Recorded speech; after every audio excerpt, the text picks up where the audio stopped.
পরের প্রশ্ন। আসসালামু আলাইকুম। ওয়ালাইকুম আসসালাম। এটা সাধারণত মনে করা হয় যে টাই হলো ক্রসের প্রতীক, তাহলে আপনি কেন খ্রিস্টানদের লেবেলটা পড়েছেন? ভাই, আপনি খুব সুন্দর প্রশ্ন করেছেন, আর আমিও খুশি যে এই প্রশ্নটা করেছেন যাতে করে ভুল ধারণাগুলো ভাঙা যায়। আপনি প্রশ্ন করলেন যে টাই হলো ক্রসের প্রতীক, খ্রিস্টানদের প্রতীক, তাহলে আমি কেন একজন মুসলিম হয়ে টাই পরে আছি?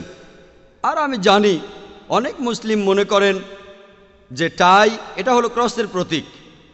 তবে আমি বিভিন্ন ধর্মের উপর একজন ছাত্র। খ্রিস্টানদের কোনো ধর্মগ্রন্থেই একথা উল্লেখ করা নেই যে গলার টাই হলো খ্রিস্টানদের ক্রসের প্রতীক। যদি এমনটা হয়, হাদিস পরিষ্কারভাবে বলছে আপনি সেই পোশাক পরবেন না যেটা অবিশ্বাসীদের পোশাকের মতো হয়। যদি সেটা অমুসলিমদের বিশেষ প্রতীক হয়ে থাকে তাহলে সেই লেবেলটা লাগাতে পারবেন না, সেটা হারাম। আপনি বাইবেলে এমন কোনো কথা পাবেন না, বাইবেলে কোনো অনুচ্ছেদে এই কথা পাবেন না যেখানে বলা হয়েছে যে গলার টাই হলো ক্রসের প্রতীক। আমি আরও জানি যে অনেক মুসলিম পশ্চিমা কালচার পছন্দ করেন না, তাদেরকে দোষ দিচ্ছি না। আমি যেটা বলবো, আপনি যদি দেখেন অমুক জিনিসটা ক্ষতিকর, যদি আপনি দেখেন পশ্চিমারা কোনো খারাপ কাজ করছে, আপনি সেটা প্রতিবাদ করবেন। কিন্তু তারা যে ভালো কাজগুলো করে তাতে কোনো ক্ষতি নেই যদি সেগুলো মেনে নেন। আর যেগুলো নিরপেক্ষ সেগুলোতেও ক্ষতি নেই, এগুলো তো আপনার প্রতিবাদ করার দরকার নেই। কিছু মুসলিম পশ্চিমাদের কালচারটাকে এতটাই অপছন্দ করেন যে তারা সব কিছুতে প্রতিবাদ করে। তাই এই জিনিসটা কোনোভাবেই খ্রিস্টানদের ধর্মের প্রতীক নয়।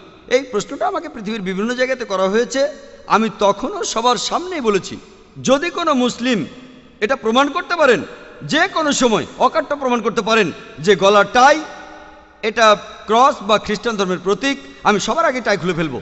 আর আমি সবাইকে বলবো আপনারা কেউ টাই পরবেন না। টাই জিনিসটা কোনোভাবেই খ্রিস্টান ধর্মের প্রতীক নয়, এটা কোনো দিক থেকে ক্রসের প্রতীক না, এটা একটা কালচারাল ড্রেস। টাই নিয়ে গবেষণা করেছেন বিশেষজ্ঞরা, শোনা কথা না, বিশেষজ্ঞরা বলেছেন কিভাবে টাইয়ের প্রচলন হলো। কিছু বিশেষজ্ঞ বলেন ঠান্ডা আবহাওয়ার দেশে লোকজন টাই পরে তাদের ভারী জামা কাপড়গুলো আটকে রাখতো। দেখবেন ঠান্ডা দেশে লোকজন উলের পোশাক পরে, এটা কালচারাল ড্রেস, এটা খ্রিস্টানদের ধর্মীয় পোশাক না। আপনারা পৃথিবীর সব জায়গায় দেখবেন খ্রিস্টানরা টাই পরে, খ্রিস্টানরা যে টাই পরে আলহামদুলিল্লাহ আমি সেটা জানি, মুসলিমরা টাই পরে, হিন্দুরা টাই পরে।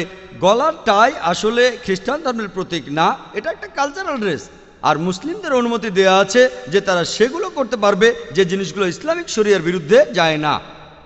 যদি সেটা ইসলামিক শরিয়ার বিরুদ্ধে যায়, যেমন হাফ প্যান্ট পরা, এটাও পশ্চিমাদের একটা কালচার।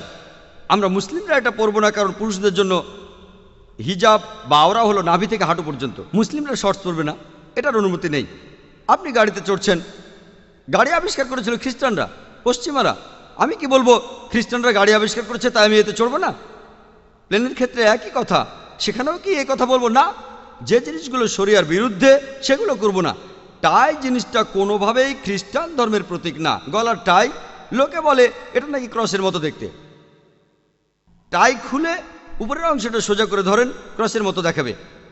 আমি বলি আপনারা যে কুর্তা পরেন সোজা করে ধরেন, সেটা আরো বেশি ক্রসের মতো লাগবে। তাই আপনি নিজের কল্পনা দিয়ে চলবেন না, ও কুর্তা তো ক্রসের মতো দেখতে তাই আমি কুর্তা পরবো না, এটা কি বলতে পারি? এমন কথা কি বলতে পারি? আর নবীজি বলেছেন যে পোশাক কোনো বিশেষ একটা ধর্মের প্রতীক সেই পোশাকগুলো পরবে না।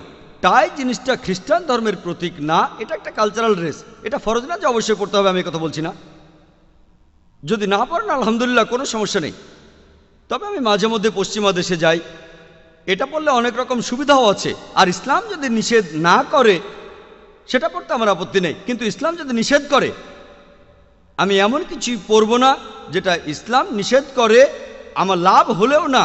তবে এই গলারটাই আলহামদুলিল্লাহ ইসলামে এটার অনুমতি আছে, তাই এটাতে কোনো সমস্যা নেই যদি মুসলিমরা টাই পরে। আশা করি উত্তরটা পেয়েছে।